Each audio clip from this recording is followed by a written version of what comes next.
Gordon Buchanan. In 2013, wildlife filmmaker Gordon Buchanan traveled to Svalbard, Norway, to film polar bears for a nature documentary. His goal was to capture rare close-up footage of one of the Arctic's most powerful predators. During filming, a hungry female polar bear discovered the small protective safety box where Gordon was hiding. The bear repeatedly clawed and bit the box, trying to break inside while Gordon remained completely still. For several tense minutes, the camera recorded every second of the encounter.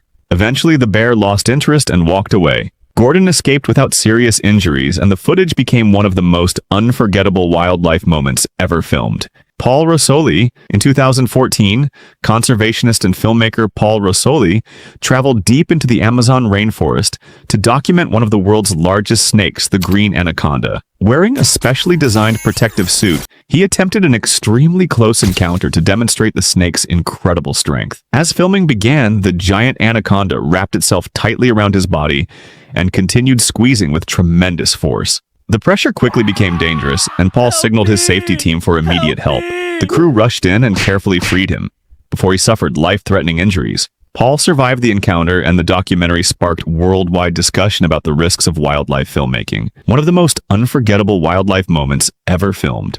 George Kourounis, in May 2014, extreme weather explorer and filmmaker George Kourounis traveled to Turkmenistan to document one of the strangest places on Earth, the Darvaza gas crater, better known as the Door to Hell. The giant crater had been burning continuously for decades, and George planned to become the first person to film from inside it. Wearing a specialized heat-resistant suit and attached to safety ropes, he was slowly lowered into the crater. Temperatures soared as flames surrounded him from every direction, while toxic gases made every second dangerous. Despite the extreme conditions, George successfully collected footage and scientific samples before being pulled safely back to the surface. His expedition became the first successful filmed descent into the burning crater. Tim Samaras. On May 31, 2013, storm chaser and filmmaker Tim Samaras was documenting severe weather near El Reno, Oklahoma. As one of the world's most respected tornado researchers, he had spent years studying storms to improve public safety. That afternoon, a massive tornado suddenly changed direction and grew much larger than expected. Tim and his team attempted to escape, but the tornado accelerated toward their vehicle. The powerful winds quickly overwhelmed them, leaving almost no chance to get away. Tim, his son Paul Samaras, and fellow chaser Carl Jung lost their lives. Their research and footage continue to help scientists better understand the behavior of violent tornadoes and improve future warning systems. Paul Nicklen. In 2014, wildlife photographer and filmmaker Paul Nicklen traveled to Antarctica to document one of the ocean's most mysterious predators, the leopard seal. While filming underwater, a massive female leopard seal approached him instead of swimming away. Rather than attacking, the seal repeatedly brought live penguins directly to Paul, almost as if it was trying to teach him how to hunt. But every close encounter carried serious risk. Leopard seals are powerful predators capable of killing large prey with their sharp teeth. For several days, Paul remained just a few feet away from the animal while continuing to film. Against all odds, the seal never harmed him, and the extraordinary footage became one of the rarest wildlife documentaries ever recorded.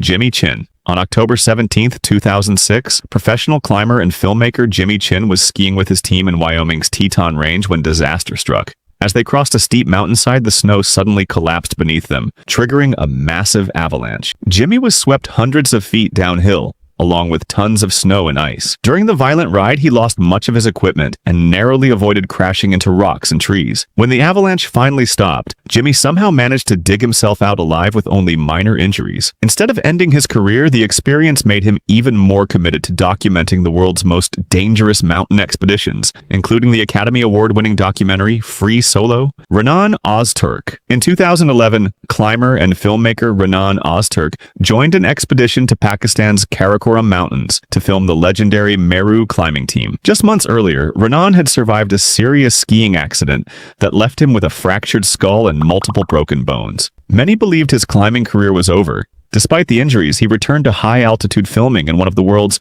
most dangerous mountain ranges. The freezing temperatures, falling rock, and constant avalanche risk threatened the expedition every day. Renan completed the project safely, and the documentary became one of the most respected climbing films ever released.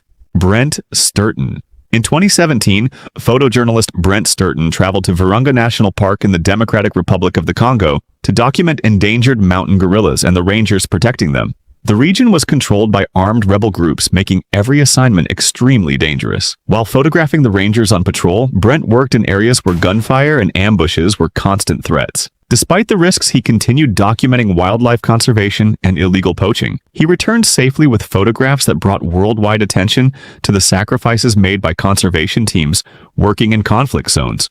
Everest Base Camp camera crew. On April 25, 2015, several documentary crews were filming at Mount Everest Base Camp when a magnitude 7.8 earthquake struck Nepal. Within seconds, a massive avalanche thundered down from the surrounding peaks and raced directly toward the camp. Cameras kept rolling as climbers and filmmakers ran for cover while clouds of snow swallowed the tents. Many people were injured and several lost their lives, but a number of camera operators survived after taking shelter behind rocks and terrain. Their footage became one of the clearest records of the disaster